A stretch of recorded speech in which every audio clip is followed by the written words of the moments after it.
Small shrine in a mountain. Until I was in junior high school, I used to go back to my parents' house every summer vacation to see my grandparents. I live in the suburbs of Tokyo, but compared to my parents' house, my grandparents' house was old-fashioned and in the middle of nowhere with only one convenience store and no big shopping mall building in the neighborhood. Not only that, it was in a basin surrounded by mountains. So for me, going back home was such a tedious event that there was nothing to do. You're here, aren't you? Are you big now? Long time no see. Grandpas were waiting for the arrival of their grandchildren in front of the house, even in this hot, blazing sun, and waved their hands in welcome when they saw the car with our family in it. I was glad that they were so happy to see me, but it was better not to wait in the blazing sun. It's too hot, come inside. You'll collapse. Yes, I know. I like my grandparents because they are kind and give me pocket money. But I don't like the countryside because it's boring. That was my honest feeling. I walked up the stone steps to my house, lending my shoulder to my grandma. On the dining table, there were already several home-cooked dishes. Grandma's homemade dishes were often good old-fashioned Japanese dishes, such as somen noodles decorated with a broiled egg and shredded cucumber, stir-fried summer vegetables, stuffed peppers, boiled eggplant, and many other small dishes. This is my mother's side of the family, but my mother is not a very good cook, nor is she a bad one. It's not that she's not a good cook, but it's not bad either. She uses chikuwa in her curry and sauce in her teriyaki.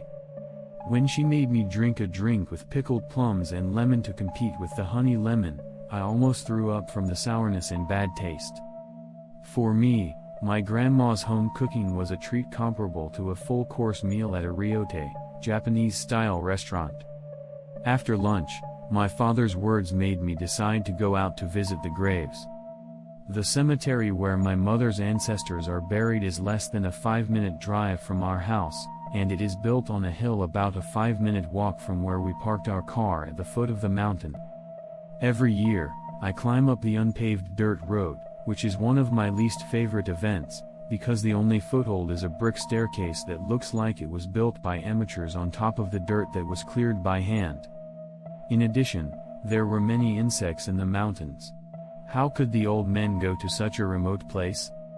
When we arrived at the site, my father took the bond lanterns and water buckets from the luggage in the car, and I took care of the bag containing incense sticks and other small items.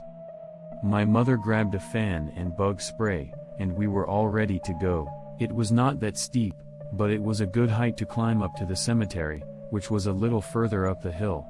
I was slowly making my way up like a turtle with Grandma on my shoulder. Do you enjoy school? Well, it's fun in its own way. I have friends. I felt like I was on a field trip, and I was having such an everyday conversation with Grandpa and Grandma between them. After a while, a part of the cemetery came into view. The base was covered in moss, but it looked like a secret place deep in the mountains where a legendary sword might be stuck. The top of the forest is open, and the sunlight shines through it constantly, giving it a mysterious halo-like appearance. There are stone steps on the base, which is probably concrete, and there are 4 graves in a row. All the graves are related to my mother's side of the family, and my grandma's ancestor is one of them, on the far right. Well, since we visit all 4 graves, we end up having to clean all of them, and we also have to offer incense. For me, as a junior high school student, the thing I disliked most about this event was the tedious cleaning. It was in the mountains, so the fallen leaves and dead leaves were piled up like a mountain, and of course there were a lot of creepy crawlies. And bees, which I hate the most, were circling around and trying to get at me, so it was a real pain. Whenever a bee appeared, my mother would use a combination of a fan and bug spray to keep it away, but I kept muttering to myself that it was useless because it wasn't a kinkle. As I was doing this, I suddenly noticed that there was a path at the edge of the cemetery grounds, in a wooded area that led further into the mountains. Was it a deer? The path was wide enough for an animal of that size to pass through, but the soil was unnaturally crushed and there was no grass growing along the way. "Grandpa, is there anything up ahead?" He was clearing away the cobwebs from a nearby branch with a broom, when he turned around and looked at me with a slightly puzzled expression on his face. "Nothing," he said. "I'm not sure if you can help me with this. I can't stand the cobwebs." Yeah." Intimidated by the volume of Grandpa's voice, which was heavier than ever, I decided to help. After the cleaning was completed without any trouble and we visited the grave safely, we decided to go back down the mountain soon as we did not have to stay long. However, as I was looking back at the beast path with concern, Grandma pulled me back, so I had no choice but to go down the mountain. I still occasionally turned around to look at the path, but Grandpa scolded me, saying, "It's dangerous to look ahead." The next day, we enjoyed our holiday, watching TV, helping Grandma cook breakfast, playing Go with Grandpa, and playing cards together, so I said I would go for a short walk outside and succeeded in escaping from the house. Of course, my goal was to get to the cemetery, but it was too far to go on foot, so I borrowed a bicycle from my grandpa and rode as fast as I could to the cemetery. Well, it's a long way even on a bicycle, so even in the relatively cool morning, I was drenched in sweat. I parked my bike at the foot of the mountain and walked up the mountain. On the way up, I screamed when I saw an insect I had never seen before flying around, and I wished I had brought some kinkle. After reaching the cemetery, I quickly came to the entrance of the animal trail. The path was so narrow that I thought it might lead to Totoro's place, but it was barely wide enough for a single person to pass. I picked up a nice long stick that I found on the ground nearby, and started to venture out into the path. The further I went, the darker and thicker the path became, as if swallowed up by the shadows of the trees, but it never dead-ended and continued on. I could clearly feel that we were climbing, but the canopy of overgrown foliage prevented me from seeing the sun's incline, and looking back, I could only follow a dim trail and had no idea how far up the mountain we were. After a while of walking in silence, we eventually broke free from the cover of the vegetation and ventured out into a flat space. Naturally, it was not well maintained and the vegetation was thick, but for some reason, the footholds were only grass that had grown to the height of ankles, making it relatively easy to walk. At the far end of the space, in front of a large tree, there was a small shrine that had fallen into disrepair. It was a small wooden shrine with a tiled roof, no more than 2 meters long. The entire surface of the shrine has a lattice-like shoji-like frame door, but it is pitch dark inside, and nothing can be seen from here. There was a shrine in such a place? That was about all I could think of at the time. I approached the shrine with a rustling sound and peeked inside through the mesh of the lattice door. A glint. For a moment, I could see an afterglow that could be described as the glint of something's eye. I blinked my face away involuntarily. I wondered if some kind of animal was living there. Simply thinking that, I decided to put a stick through the hole and poke around inside a few times. Now that I think about it, I realize that it was quite a bold act, and I regret that I was punished for it. However, this action of mine produced the worst result. Just as I felt a gritty touch on some reasonably resilient object, the shrine shook with a rattling and tremendous vibration. Whoa! I screamed and jumped back with the stick in my hand. Then the stick began to shake convulsively, and the shrine began to vibrate like an earthquake, rattling even more. Something's wrong, I thought, and slowly backed up to the animal trail, taking my distance. Maybe there was a rabid animal.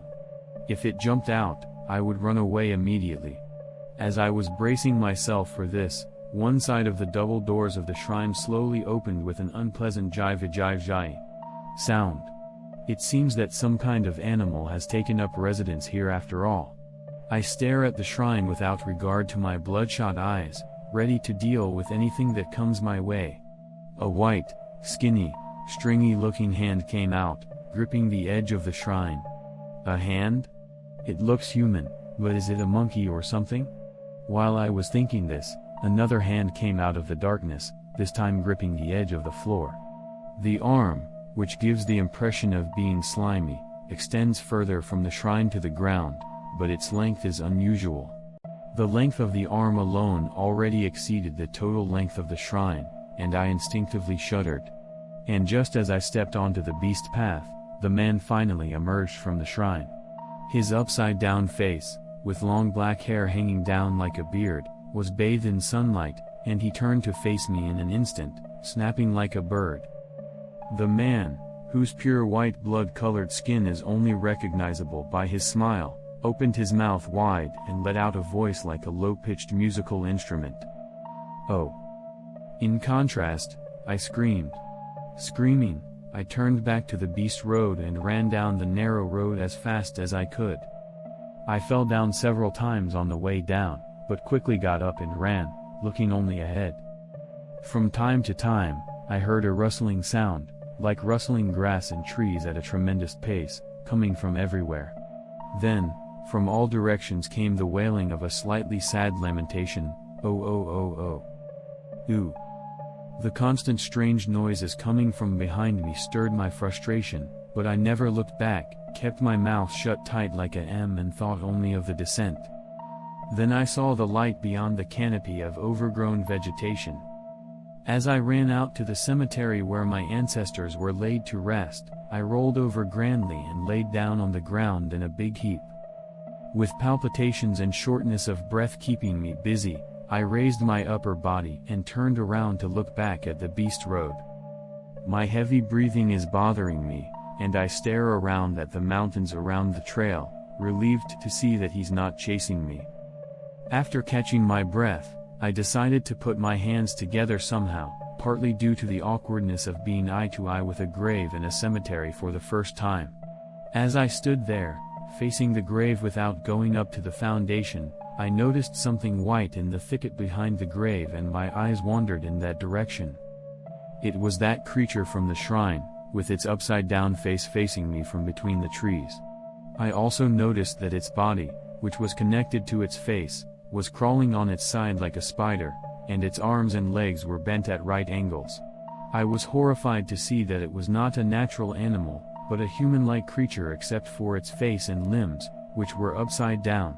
When his eyes meet mine, he smiles again and begins to move slowly, as if taking a step forward. Quickly I rode off. I quickly descended the mountain, straddled the bike at the foot of the mountain, and flew to Grandpa's house. If that thing caught up with me, it would kill me. For some reason, that was all I could think about, and I decided to get as far away from the house as possible. Then, as soon as I returned home after a few minutes' ride, I heard a voice saying, "Grandpa. Grandpa." I asked him for help. He was relaxing on the porch with a cup of barley tea in his hand, smiling at me and saying, "What happened?"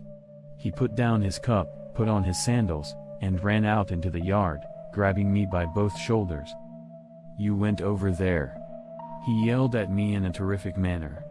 I nodded my head, shaking with fear at his bravado. He looked at me in anguish and immediately called my parents over. "Go home now," he said. "Come on, we have to get ready." "What's the matter?" Grandpa was rubbing his chin as if mumbling to himself, and my father was stuck, unable to grasp the situation. My father looked at me as if I had done something wrong, but I quickly turned my face elsewhere. He went over too. I wondered if he was concerned about my father, but Grandpa muttered reluctantly. He looked up and checked my face again, as if realizing something. "You shouldn't come here for a while. Just in case." I understand. I didn't understand the exchange between Grandpa and my father, but at least I understood that I had done something wrong. I also dimly realized that it probably had something to do with that guy who came out of that mountain shrine. Then we started to get ready to go home, and I said goodbye to my grandma. I said goodbye to her. "Eat your dinner and sleep well." "Yes." I don't know what's so sad about it, but I'm sorry I won't be able to eat her cooking. Then, after saying goodbye to my grandparents, I got into the car and left for home in the early afternoon. Thus my return trip to my grandparents' house came to an abrupt end. That winter, I would normally have gone to see my grandpas on New Year's Day, but because of me, I wasn't planning to go back home this year. But since I could greet them over the phone instead, I called them and wished them a Happy New Year. Happy New Year. How are you? Happy New Year. Just the usual. That's good, that's good, that's good. I had mixed feelings about the joy my grandfathers were expressing over the phone. After talking to Grandma and making small talk with Grandpa, I grabbed the console and strangled it and headed to my room, pretending to be a natural. I had to ask Grandpa about something I'd been meaning to ask him for a while, out of the corner of my parents' eyes. You know, Grandpa, there is a shrine in the mountains, right? There is a shrine in the mountains, right? I started, and he fell silent. But I don't care, I'm going to tell the story of that experience in the nakedness. I remember seeing a creature I had never seen before come out of the shrine and chase me. I told him about seeing its deformed structure. When I told him everything, Grandpa sighed. Then, in a somewhat calmer voice, Grandpa told me what it was. The thing that came out of that shrine is called Nero, he said. The identity itself was unknown, but it was a well-known and mysterious entity that had been sighted one after another since Grandpa's childhood, and it was called a ghost or a specter from that time on. Even though there were many sightings, there was usually only 1 or 2 people in each village. It seems that 1 or 2 ghosts appear every generation, and my grandfather's friend also had a sighting. However, 6 months after he told his story, his friend was found dead floating in a pond on the edge of the village. The pond was surrounded by sticky mud, and there were many footprints or handprints of some kind, or perhaps a creature, on the muddy surface. The seemingly drowned victim was thought to have been murdered, and a sensible search ensued, but the culprit could not be identified. In each case, the victims had said before their deaths that they had seen strange creatures in the mountains, and the word spread that they were being haunted, and eventually a shrine was built in such a remote place. Decades later, as the village began to depopulate and people began to physically disappear from the mountain, the rumor ceased to exist. Occasionally, people from outside of the prefecture would come to the mountain and make a fuss about their psychic experiences, but since there were no news of their deaths after they left, my grandfather's generation, who knew the area back then, was convinced that even if they saw Nero, they would be safe if they ran away to the outside of the prefecture. And since the graves of my grandfather's ancestors are located on that mountain, he was in charge of guarding the graves and keeping an eye out for anyone who might enter the mountain. My parents had heard about the story of Nero from my grandfather and only half remembered it, but they were a little scared by his reaction this time and decided to follow him. They also decided not to take me to my mother's side of the family until they got my grandfather's permission to do so. Incidentally, some of the people who have seen Nero in the past have tried all kinds of exorcisms, but none of them worked, and those who continued to live there after witnessing it have died in unfortunate circumstances. However, nothing special seems to have happened to those who left the place, and the grandfathers decided that if simply leaving the place was enough, it would be better to just leave without doing anything, rather than forcing an exorcism and incurring Nero's resentment. And so far, nothing unusual has happened to me. We'll come visit you this time and show you around Tokyo. Now we're going to visit you, and you're going to show us around Tokyo. Yeah, sure, I'll be there. I'll look forward to it. After Grandpa finished explaining the situation, he told us that he and his family would go there instead of me going to his house. Well, half of it would be for sightseeing in Tokyo, but that would be fun. If Grandpa's story is true, it seems that nothing will happen to me in the future. If I don't approach them, they won't do anything to me. But if I go back to that place again, he will come looking for me. It was a bit of a thrill for me, but I am still going strong even now that I am in high school. My grandparents don't seem to have changed much either, and they are doing well enough to come visit us every year. I sometimes get the urge to go to that mountain for free, but I've managed to give up on that because it's a long way from Tokyo. However, Just as adults are addicted to alcohol and addicts are addicted to drugs, I feel that my desire to go to that mountain is becoming stronger and stronger. I wonder if I will be able to resist this urge when I grow up and am able to travel freely. I am feeling a little uneasy about it. This concludes this story. Thank you for listening to the end.